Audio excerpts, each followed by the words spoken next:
Hello everyone, welcome to Edutap. आप सभी का बहुत बहुत स्वागत है। तो आज के सेशन में हम डिस्कस करेंगे आपके एग्जाम ईएसआईसी डिप्टी डायरेक्टर के बारे में, और इसमें भी हम न्यूमेरिकल एबिलिटी के कुछ इंपॉर्टेंट एमसीक्यूज डिस्कस करने वाले हैं। तो ये इन एमसीक्यूज का पार्ट 14 होगा। इससे पहले भी हम काफ़ी पार्ट पढ़ चुके हैं। पार्ट 13 का लिंक आपको इसी वीडियो के डिस्क्रिप्शन में मिल जाएगा।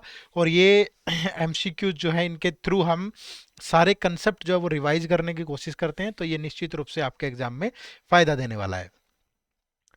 सेशन में आगे बढ़ने से पहले आप सभी को बता दूं, अगर आप हमारे चैनल पर नए हैं तो आप हमारा यूट्यूब चैनल सब्सक्राइब कर लें। फ्री कंटेंट, इस लेक्चर की पीडीएफ और भी बहुत सारे फ्री डाटा नोटिफिकेशंस के लिए हमारे टेलीग्राम चैनल से जरूर जुड़ें। इसका लिंक भी आपको इसी वीडियो के डिस्क्रिप्शन में मिल जाएगा। तो आज का पहला क्वेश्चन आप सबकी स्क्रीन पे आ चुका है। Which one set of letters when sequentially placed at the gaps in the given letter series shall complete it, कि कौन सा जो ऑप्शंस में दिया गया जो लेटर्स का एक पेयर है वो इस सेट के अंदर फिट करें कि यहाँ पे कोई ना कोई लॉजिकल सीक्वेंस बने।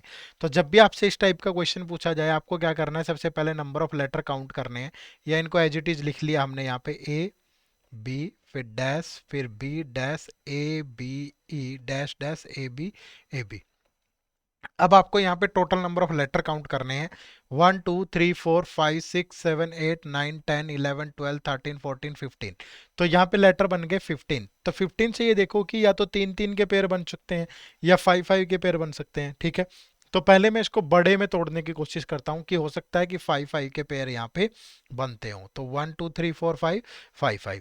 अब देखो क्या लॉजिकल सीक्वेंस बन सकती है। यहाँ पे मुझे नजर आ रहा है कि ए बी, तो हो सकता है कि लास्ट में ए बी हो। तो यहाँ पे क्या आना चाहिए, हिसाब से बी आना चाहिए। यहाँ भी बी है तो यहाँ भी ए आना चाहिए। A B A B A B A B.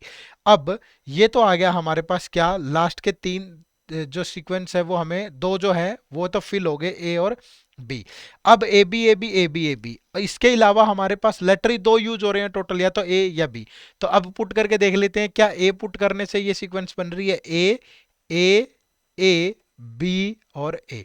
क्या ऐसा कुछ है ऑप्शन के अंदर? ये रहा हमारा। तो ऑप्शन नंबर 4 जो है ये इस पूरी सीक्वेंस को बना देगा, क्योंकि अगर हम सभी जगह खाली जगह स्टार्टिंग फर्स्ट लेटर ही जो एम्प्टी है ना, तो वहां पे ए रख देंगे तो ये एक लॉजिकल सीक्वेंस बन जाएगी। अगर मैं बी रखता तो यहाँ पे बी आना था, फिर यहाँ पे ए आना था, और फिर यहाँ पे बी आना था, फिर बी और फिर बी। ऐसा ऑप्शंस के अंदर ही गिवन नहीं था, अदरवाइज ये भी एक सीक्वेंस बन सकती थी। ठीक है ना, तो हमारा यहाँ से जो आंसर होगा वो ऑप्शन 4 हो जाएगा। नेक्स्ट क्वेश्चन देखिए भाई, इन each of the following question select the related word. तो जैसे माउस को रिलेट किया गया है, MOUSE, माउस को रिलेट किया गया है KPSTC के साथ, तो सेम जो है लाइट को किससे रिलेट किया जा सकता है ये हमें बताना है। तो ये हमें कब पता चलेगा, जब हम इन सब की प्लेस वैल्यू लिख लेंगे। जैसे M की प्लेस वैल्यू 13 होती है, ठीक है भाई। O15 होता है, U21 होता है, S19 होता है, E5 होता है। ऐसे ही देखूं तो K11 होता है, P16 होता है, S19 होता है, T आपका 20 होता है और C आपका 3 होता है। तो क्या कोई लॉजिकल सीक्वेंस बन रही है? ठीक है, तो यहाँ पे देखो जो ये लेटर है, फर्स्ट लेटर है, 13 - 11 -2 हो रहा है, और ये 15 से 16 हो रहा है तो +1 हो रहा है, ये 21 से 19 फिर -2, फिर ये +1 हो रहा है और फिर ये -2 हो रहा है। तो यही एक लॉजिकल सीक्वेंस बन रही है। सेम यहाँ पे देखो, L12 होता है, I9 होता है, G7 होता है, H8 होता है, T20 होता है। तो पहले -2 होगा तो 12 - 2 10 पे आपका जे होता है। अब ये +1 होगा तो आई पे +1 होके जे बनेगा, फिर -2 होगा तो 7 - 2 5, तो 5 पे ई होता है आपका। एच H+1 तो 8 + 1 9 पे आई होगा, और यहाँ -2 18 पे आपका आर होगा। तो JJEIR, तो ऑप्शन 4 फिर से आपका राइट आंसर बन गया। तो मतलब इस टाइप के लॉजिक को आप तभी पहचान पाओगे जब आपको इनकी प्लेस वैल्यू ध्यान होगी, और प्लेस वैल्यू रख करके आप ये देख सकते हो कि क्या लॉजिक फॉलो हो रहा है। ठीक है भाई, चलिए नेक्स्ट क्वेश्चन नंबर 3 देखिए। In each of the following question select the related word letter from the given alternatives. ठीक है भाई, तो आपको यहाँ पे बताना है कि कैसे ये एक दूसरे से रिलेट करते हैं। जैसे एनीमिया है, ब्लड से कैसे रिलेट करता है, तो हीमोग्लोबिन की कमी की वजह से एनीमिया होता है। तो उसी तरीके से गवर्नमेंट की कमी की वजह से क्या होगा, एनार्की यानी अराजकता फैल जाएगी शासन के अंदर। ठीक है, तो यानी यहाँ पे जो राइट आंसर है वो क्या था, ऑप्शन 3 था भाई। Next question number 4, consider the following figure and answer the items that follow. तो आपको यहाँ पे बताना है कि find the number of triangle and square in the given figure. तो सबसे पहले मैं स्क्वायर ही काउंट कर लेता हूँ। तो अगर मैं यहाँ पे स्क्वायर देखूँ तो ये एक तो ये स्क्वायर है भाई बड़े वाला, ठीक है। या मैं आपको यहाँ पे एक बेसिक आपको बना देता हूँ। देखो एक बेसिक स्क्वायर अगर आपको इस तरीके से मिल जा रहा है, ठीक है, आपको ऐसे मिलेगा, ठीक है, इस तरीके से, ठीक है, ये सेम ही बन गया है, बस इसके अंदर एक और स्क्वायर होगा। तो यहाँ पे आपको 5 स्क्वायर मिलेंगे। एक आपका स्क्वायर ये वाला होगा, एक आपका स्क्वायर ये वाला होगा, एक स्क्वायर ये होगा, एक स्क्वायर ये होगा, और एक ये पूरा कंप्लीट स्क्वायर होगा। तो इस फिगर से हमें 5 मिलेंगे। अब सेम इसी के अंदर अगर इसको इस तरीके से रोटेट कर दें थोड़ा सा, तो ये वाला भी तो बन गया ना एक, ठीक है, ये भी अंदर जो है, ठीक है। तो ये एक स्क्वायर था, ये एक स्क्वायर था, ये और एक बाहर वाला था। अब अंदर भी तो एक फिगर बन गया ना अलग से ये वाला। तो ये एक स्क्वायर होगा और 4 स्क्वायर ये बनेंगे हमारे पास, 1 2 3 4। तो टोटल इसके अंदर 10 स्क्वायर होंगे। तो 10 स्क्वायर सिर्फ ऑप्शन 1 में गिवन है, इसलिए पहला ऑप्शन आपका आंसर हो जाएगा। अब बात आती है कि ट्रायंगल कैसे काउंट करेंगे, ठीक है।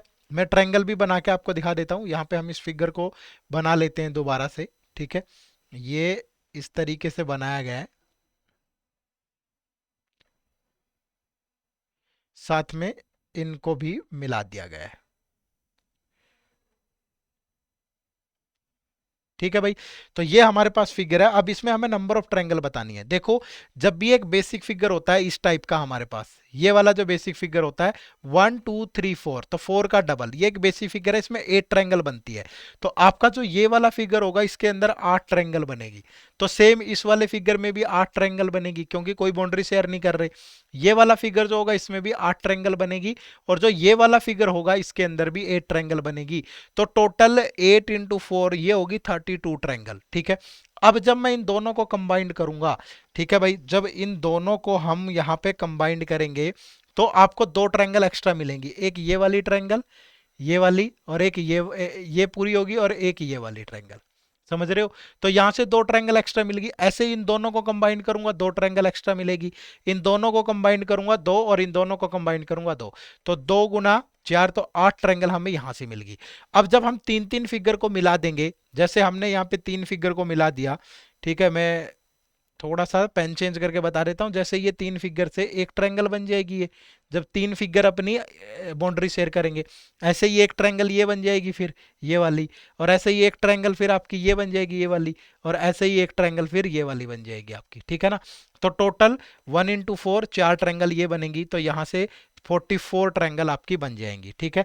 तो यही ऑप्शन 1 के अंदर आपको गिवन था कि 44 ट्रायंगल और आपका 10 स्क्वायर बनेंगे भाई। क्लियर है सभी को। चलिए next question number 5, in the following question find the odd word number pair from the given alternative. Sack, barn, stable और बार्क, इन सब में से आपको बताना है कि डिफरेंट कौन सा है, ठीक है।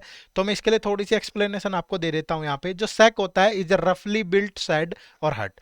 जो बार्न होता है a large simple building for storing grain, building for sheltering farm animals, ठीक है। Stable is a building in which horses are kept and fed, और barrack is refer to a large building.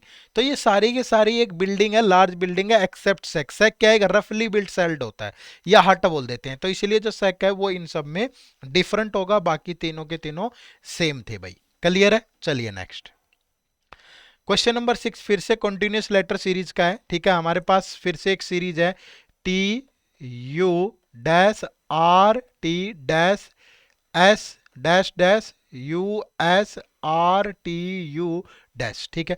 मैंने अभी आपको बताया था, फर्स्ट क्वेश्चन ही हमने इसी से स्टार्ट किया था कि सबसे पहले क्या करने हैं, नंबर ऑफ लेटर काउंट करने हैं। तो 1 2 3 4 5 6 7 8 9 10 11 12 13 14 15 16, टोटल 16 लेटर है। तो यहाँ पे 4 4 के पेयर बनेंगे। तो 4 4 के अगर पेयर बनाए तो एक पेयर, दो पेयर, और एक पेयर ये बन जाएगा, और एक पेयर आपका ये बच गया। अब लेटर यहाँ पे एस आर टी यू, 4 ही लेटर यूज हो रहे हैं, तो हो सकता है कि इसी फॉर्म में ना हो। तो यहाँ पे आर टी यू है, तो हो सकता है यहाँ पे एस हो भाई, ठीक है। और यहाँ पे यू एस है, तो हो सकता है यहाँ पे आर और टी हो। अब यहाँ पे आर टी है, तो हो सकता है यहाँ पे यू हो। और अगर यहाँ पे देखें तो आर टी यू एस, ठीक है। तो मतलब आर टी यू एस के 4 पेयर बन गए हमारे पास। तो सबसे पहले आर आया, फिर एस आया, फिर यू आया, फिर आर आया, फिर टी आया, और फिर एस आया। तो R S U R T S, तो ऑप्शन फोर्थ जो है वो आपका करेक्टली यहाँ पे मैच कर जा रहा है इसके साथ। क्लियर है सभी को? चलिए next. Which of the following interchanges of number would make the given question correct, कि यहाँ पे कौन से नंबर्स को चेंज करूं कि ये अपने क्वेश्चन को करेक्ट बना दे। ठीक है भाई, अब बाय ऑप्शन ट्राई करोगे फर्स्ट सेकंड थर्ड, बट कोई भी मैच नहीं करेगा इनमें से एक्सेप्ट ऑप्शन फोर्थ। देखो कैसे, अगर मैं 8 इंटू 20 लेता हूं डिवाइड बाय 3 और 5 को इंटरचेंज कर दूं तो यहाँ पे 5 आ जाएगा, प्लस 9 माइनस 5 की बजाय क्या आ जाएगा 3। अब जो बोर्ड मास रूल होता है bracket of divide multiplication add subtraction, तो डिवाइड वाला सबसे पहला होगा, तो 8 इंटू 20 को 5 से डिवाइड करोगे 4 प्लस 9 माइनस 3। अब मल्टीप्लाई होगी तो 8 चौके 32, फिर आपका ऐड होगा और फिर माइनस होगा, तो 41 minus 3 that is equal to 38, और यही आपका राइट हैंड साइड भी था। तो बाकी ऑप्शन आप ट्राई कर लेना, फर्स्ट सेकंड और थर्ड, ऑप्शन फोर्थ यहाँ पे मैच करेगा। बहुत सारे बच्चों का ये सवाल भी हो सकता है कि सर हमें कैसे पता चलेगा कि फोर्थ ही होगा, मैंने तो पहले करके देखा है। ठीक है ना, तो आप भी घर से प्रैक्टिस करके जाइए, यानी एग्जाम में आपको इस क्वेश्चन को, आपकी कैलकुलेशन अच्छी होगी तो आप जल्दी जल्दी सोल्व कर लेंगे। ठीक है, मैं डायरेक्ट पे चला गया, आपको सारे ऑप्शन ट्राई करने पड़ेंगे। ठीक है, बट एक चीज ऐसे हो सकती है कि जैसे आप यहाँ पे 20 और 3 और 9 को चेंज करते तो 29 से डिवाइड ही नहीं हो रहा, समझ रहे हो ना, तो यहाँ पे एग्जैक्ट वैल्यू है बट यहाँ फ्रैक्शन में आएगा तो इसीलिए एलिमिनेट हो गया। 20 की बजाय 8 भी कर देते तब भी ये डेसिमल में आता। 8 और 9 को चेंज करोगे तो 8 और 9, तो तब 20 भी 3 से डिवाइड नहीं हो रहा, तो कोई और ऑप्शन ही नहीं बच रहा था, 20 को डिवाइड करने वाला इनमें 5 ही है, तो थोड़ा आइडिया आ सकता है इस तरीके से। ठीक है भाई, चलिए नेक्स्ट क्वेश्चन नंबर 8 देखो, in a state level dance competition a total of 75 people took part, Stuti's position was 13th from the top. अगर मैं ये बात करूं कि ये टोटल 75 पीपल हैं और जो स्तुति है वो टॉप से 13th पोजीशन पे है, ये स्तुति है। ठीक है, and Barkha stood 25th from the bottom, जो बरखा है ये बॉटम से 25th है भाई, ये बरखा है। ठीक है, तो हमसे पूछ रहा है कि total of how many participant stood between स्तुति एंड बरखा, इससे आसान सवाल तो हो ही नहीं सकता। अब यहां तक टोटल 13 पीपल है, यहां तक 25th है, तो जो ये बीच में लोग होंगे ये कितने होंगे, 75 माइनस 13 माइनस 25, तो ये 38 हो गया, तो 37 यहाँ पे बच जाएगा आपका, तो option fourth is the right answer. या आप ये देख लो कि ये पोजीशन ऊपर से कितनी है, ठीक है, फिर निकालोगे, तो इतना लंबा जाना ही नहीं है, देसी तरीके से नॉर्मल सोचिए और बहुत आराम से आप इस क्वेश्चन का आंसर कर सकते थे। ठीक है जी, चलिए next. Some light is star, आपके पास स्टेटमेंट है, कंक्लूजन है और ऑप्शंस आपके पास गिवन है, आपको बताना है कि कौन सा फॉलो करेगा। तो पहले स्टेटमेंट है सम लाइट इज स्टार, तो अगर मैं कहूं कि ये लाइट है और some light is star, no star is mouse, कोई भी स्टार माउस नहीं है, तो दैट मीन्स हमने इस तरीके से इसको बना लिया, और सम माउस इज की, जो कुछ माउस है वो की है। ठीक है भाई, अब देखो इसके आधार पे पहला कंक्लूजन है सम लाइट इज नॉट की। अब लाइट और की का कोई भी डायरेक्ट रिलेशन नहीं है और ना ही बन सकता है, ठीक है, तो हम नहीं बोल सकते कि ये फॉलो करेगा, तो ये बिल्कुल भी फॉलो नहीं करेगा। आप किसी भी तरीके से डायग्राम बना लो।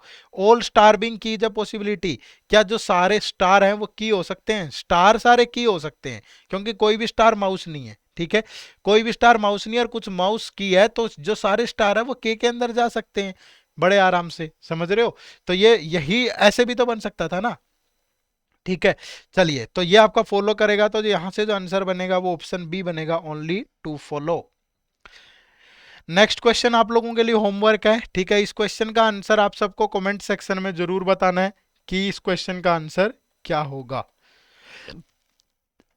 चलिए, तो थैंक यू वेरी मच, आप सभी का बहुत बहुत शुक्रिया सेशन से जुड़ने के लिए।